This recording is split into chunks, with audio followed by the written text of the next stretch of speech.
नमस्कार। 50 से भी ज़्यादा देशों में मैं आज तक परिभ्रमण कर चुका हूँ, पर एक बात सभी देशों में कॉमन नज़र आई, और वो है कि सबको सबसे आगे हो जाना है। सबको सिर्फ अपने नज़दीक के लोगों से नहीं, दुनिया भर के लोगों से आगे हो जाना है, नंबर 1 हो जाना है। और ये नंबर 1 हो जाने की अपने अंदर जो अभिलाषा व्यक्त होती है, वो सबसे बड़ा दुख का कारण है। जहां पर भी जाते हैं वहां पर ये दुख देखने को मिलता है। तो किसी ने एक बार प्रश्न भी कर दिया कि हम यहां ऐसे भागे भागे से क्यों हैं, दौड़े दौड़े से क्यों हैं। मैंने एकदम से वो अपनी खरगोश वाली कहानी याद आ गई। जातक कथा का बात है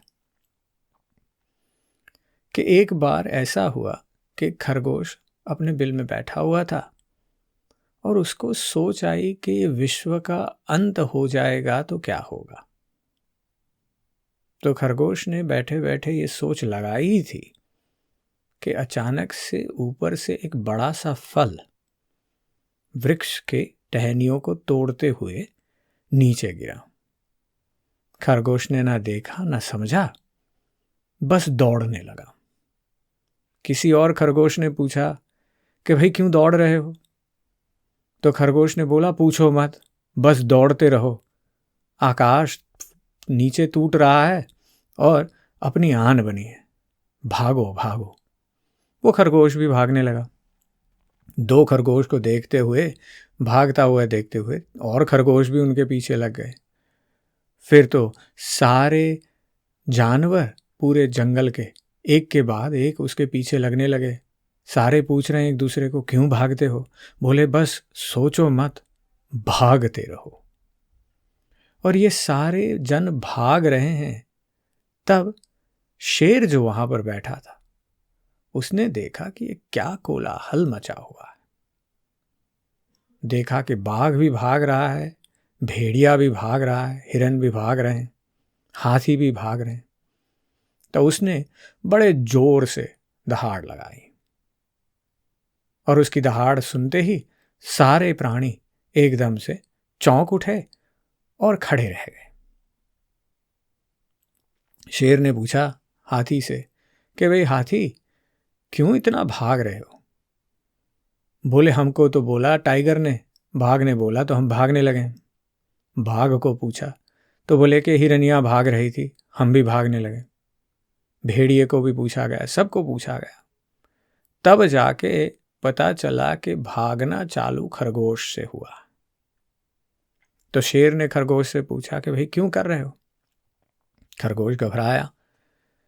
फिर उसने बताया कि देखो महाराज, ऐसा लग रहा है कि पूरा आकाश टूट रहा है और ये धरती भी अब फट जाएगी, हमको भागना ही पड़ेगा। तो शेर ने पूछा कि कहाँ से ये हुआ? और फिर खरगोश अपनी बिल के पास ले गया, वहां पर दिखाया। तो शेर ने बड़े ध्यान से देखा और पता चला कि वो जो बड़ा सा फल टूटा हुआ था, इसकी आवाज से ये खरगोश भागा था। हमारे भी हाल कुछ ऐसे ही है।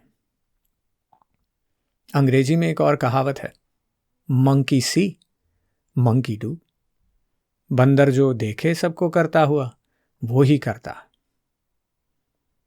इसलिए सबसे बड़ी बात यह है कि हम प्रश्न करें, हम ठहरें, प्रश्न करें कि हम ये क्या कर रहे हैं, क्यों कर रहे हैं। जब ये प्रश्न अपने आप से अंदर से उठेगा, तब जाके सोचने वाली बात बनेगी, क्योंकि तभी तो मर्म जाना जाएगा। एक और साइकोलॉजी का एक्सपेरिमेंट याद आता है। एक बार हुआ ऐसा कि साइकोलॉजिस्ट ने 2-3 मंकियों को बंदरों को एक केज में रख दिया और ऊपर केज में बनाना लटका दिया।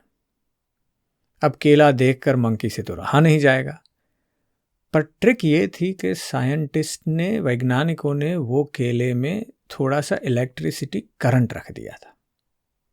तो जैसे ही बंदर कूदा और उसने वो केले को पकड़ना चाहा कि करंट लगा, और करंट लगते ही बंदर नीचे गिरा। फिर पहले बंदर को नाकामयाब होता देखकर दूसरे बंदर ने छलांग लगाई, पर जैसे ही उसने छलांग लगाई कि पहले बंदर ने छलांग लगा के उसको रोक दिया। अब पहला बंदर दूसरे बंदर को रोकना क्यों चाहता है वो दूसरे बंदर को मालूम नहीं, पर ये देख के तीसरे बंदर ने छलांग लगाई, और जैसे ही तीसरे बंदर ने छलांग लगाई कि पहले और दूसरे बंदर ने छलांग लगा के उसको भी रोक दिया। अब वैज्ञानिकों ने क्या करा कि पहले बंदर को निकाल दिया। अब किसी को मालूम ही नहीं कि केले में करंट आता है, पर चौथा बंदर जैसे ही लाया गया, बंदर ने देखा कि ये मूर्ख दोनों बंदर ऐसे बाजू में क्यों बैठे हैं जबकि वहां पर केला लटका हुआ। जैसे ही उसने केला देखा, वो जंप लगाने को रेडी ही कर रहा था, दोनों बंदर ने उसको रोक दिया। अब यही हमारी भी परिस्थिति है।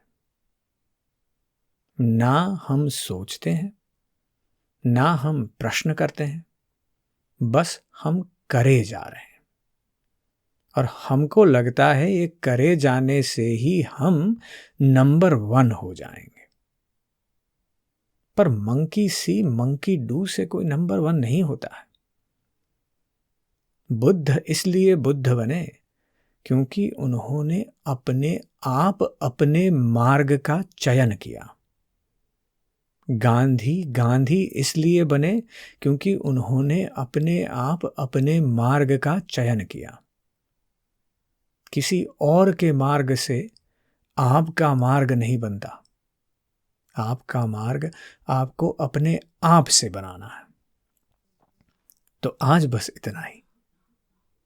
Thank you.